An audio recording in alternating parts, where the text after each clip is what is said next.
Banyak yang bertanya pada saya, apa beda antara takdir dengan nasib? Nah, saya ingin jelaskan dengan sebuah cerita analogi. Pernah dengar nggak cerita mengenai seekor elang yang sejak lahir itu dipelihara oleh induk ayam?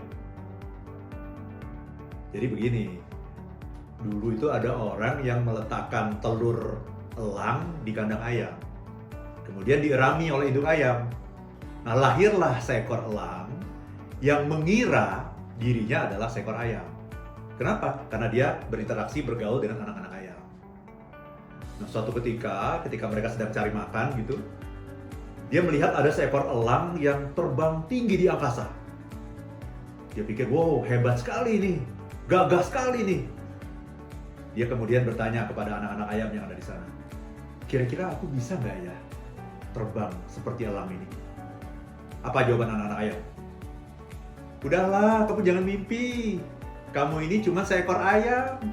Kita itu makhluk bumi. Itu makhluk angkasa itu luar biasa itu.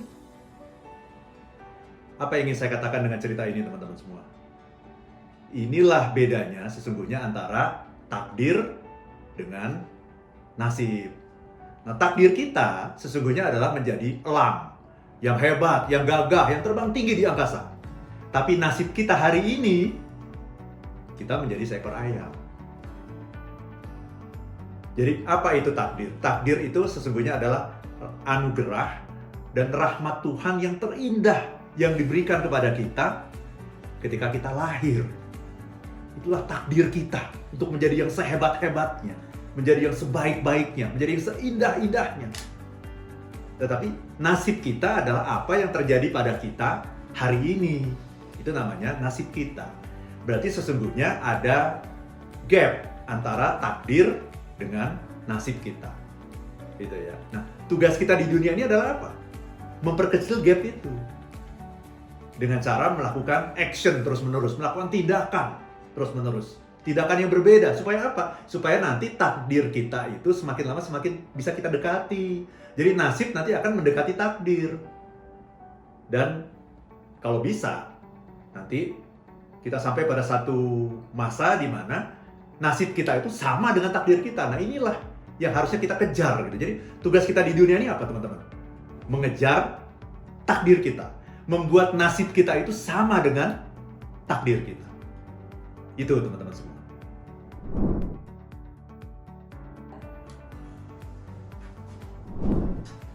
Nah, inilah sumber salah paham kita. Orang yang mengatakan bahwa takdir itu tidak bisa diubah, biasanya adalah orang yang gagal. Karena dia gagal, maka dia berlindung di balik takdir. Dan dia mengatakan, ini kan bukan maunya saya. Maunya saya kan saya berhasil. Kalau saya nggak berhasil, kalau saya gagal, ini kan bukan maunya saya. Ini takdir saya. Jadi orang-orang yang seperti ini sudah memperlakukan takdir itu sebagai sebuah benteng, di mana dia bisa berlindung di dalam benteng itu dengan tenang, dengan nyaman. Ini namanya self-defense mechanism. Dan dia mengatakan bahwa aku tidak bisa sukses karena takdirku cuma segini. Nah, dia memperlakukan takdir itu sebagai batasan. Nah, ini sebuah paradigma yang harus kita hancurkan. Takdir itu bukan batasan. Takdir itu adalah rahmat terbesar. Hadiah paling indah yang diberikan Tuhan kepada kita ketika kita lahir ke dunia ini. Itulah yang namanya takdir. Nah, kalau tadi Anda mengatakan, apakah takdir itu tidak bisa diubah? Gini, teman-teman semua, takdir itu ada dua. Yang pertama adalah takdir yang sudah terjadi. Nah, ini yang nggak bisa kita ubah. Takdir yang sudah terjadi itu apa? Kita lahir. Saya lahir sebagai laki-laki. Ada yang lahir sebagai perempuan. Ayah kita si A, ibu kita si B. Kita lahir sebagai orang Indonesia. Nah, itu nggak bisa diubah. Itu takdir yang sudah terjadi. Tapi ada takdir yang belum terjadi. Takdir kita menjadi elang, nah itu kan yang belum terjadi. Jadi takdir yang belum terjadi itu adalah potensi terbesar kita. Bahwa kita ini dikirim Tuhan ke dunia ini untuk menjadi somebody. Ya, kita kan dikirim Tuhan ke dunia ini kan untuk menjadi manfaat bagi banyak orang kan. Kehadiran kita itu kan untuk memberikan nilai tambah kepada kehidupan manusia di dunia ini kan. Dan itu adalah misi kita.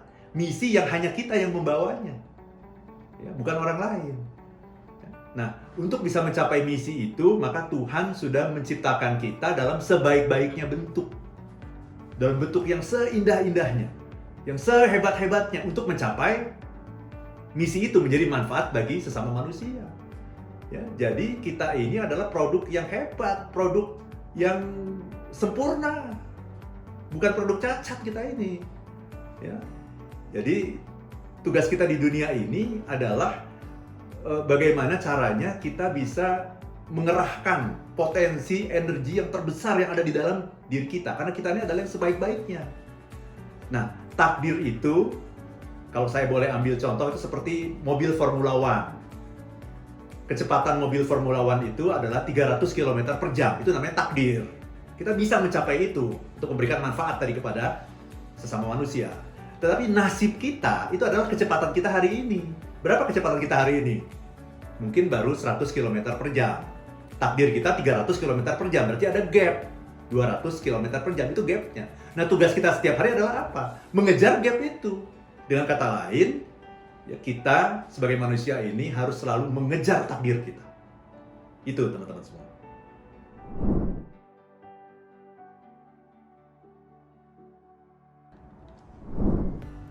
Oh iya, kita adalah ciptaan Tuhan yang sehebat-hebatnya. Karena kan Tuhan itu adalah yang maha sempurna kan. Nah, Tuhan yang maha sempurna itu pasti menciptakan produk-produk yang sempurna. Dan kita sebagai manusia kan adalah salah satu produk terbaik Tuhan. Diciptakan Tuhan dalam bentuk yang sebaik-baiknya. Ya, setinggi-tingginya, sehebat-hebatnya, seluas-luasnya, semulia-mulianya.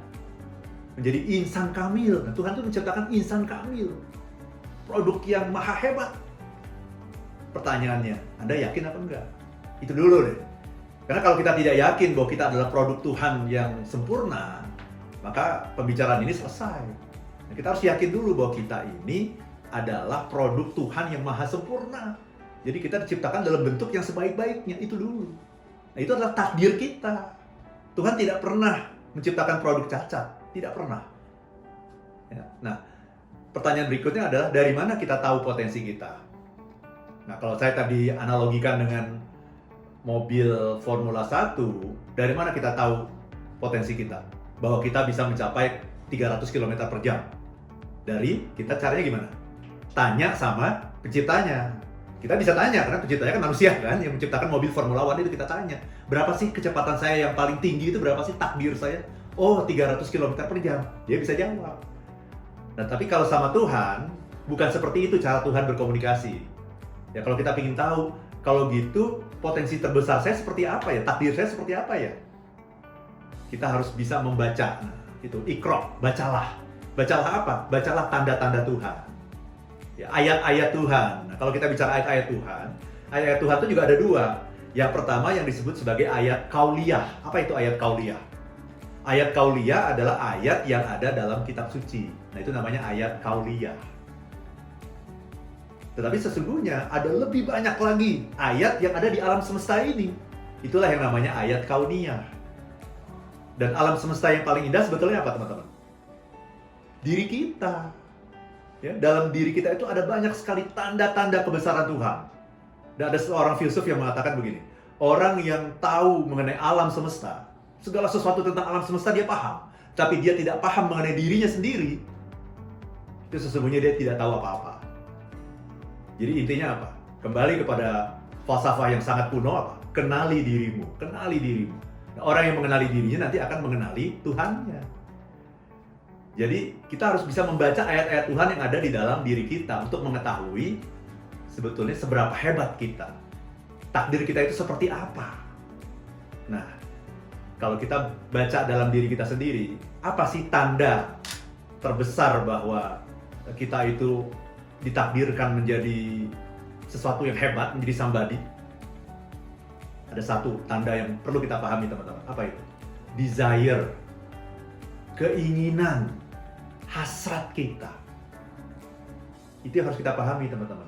Apa yang kita inginkan hari ini? Yang kita pikir kita bisa jadi orang yang lebih hebat lagi. Kita tuh masih pingin apa? Apa yang hari ini kita inginkan dan belum tercapai? Itu yang harus kita pikirkan, teman-teman. Ya, apa yang hari ini kita inginkan dan masih belum kita capai. Masih ada gap. Nah, temukan itu. Temukan itu, tulis itu, tulis. Ini yang keinginan saya yang sudah bertahun-tahun saya inginkan dan sampai hari ini saya masih belum bisa mencapainya. Itu adalah tanda. Tanda dari Tuhan bahwa kita sekarang ini sedang bergerak untuk menuju takdir kita. Itu teman-teman semua. Desire. Jangan pernah anggap remeh yang namanya keinginan.